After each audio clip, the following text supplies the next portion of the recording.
సంగారెడ్డి జిల్లా పాసమైలారం సిగాచి పరిశ్రమ ప్రమాద స్థలికి నేడు నిపుణుల కమిటీ వెళ్లనుంది. ఘోర ప్రమాదం ఎలా జరిగింది, కారణాలు ఏంటనే అంశాలపై దర్యాప్తు చేసేందుకు 4 శాస్త్రవేత్తలతో ప్రభుత్వం కమిటీ ఏర్పాటు చేసింది.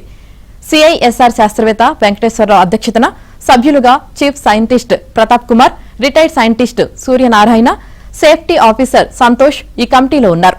ఘోర ప్రమాద ఘటనపై నెల రోజుల్లో నివేదిక ఇవ్వాలని ప్రభుత్వం ఆదేశించింది. ఇవాళ ప్రమాద స్థలాన్ని పరిశీలించనున్న కమిటీ సభ్యులు పేలుడు ఘటనపై నివేదిక ఇవ్వనున్నారు.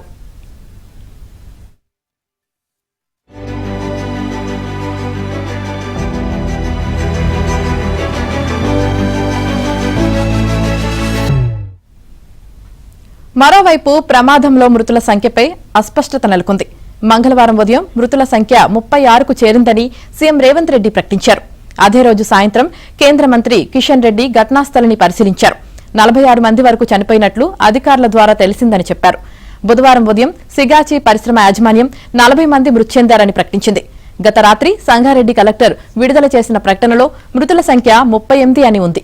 మరోవైపు పోస్టుమార్టం గదికి 45కు పైగా మృతదేహాల నమూనాలు వచ్చినట్లు చర్చ జరుగుతోంది.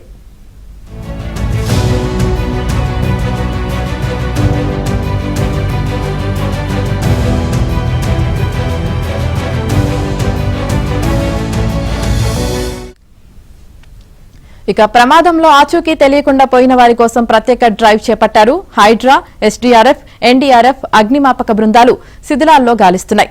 అదనపు వాహనాలను, పరికరాలను తెప్పించి సహాయక చర్యలు చేపట్టారు. శిథిలాలను టిప్పర్లతో ఖాళీ ప్రదేశాలకు తరలించి మృతదేహాల అవశేషాల కోసం వెతుకుతున్నారు.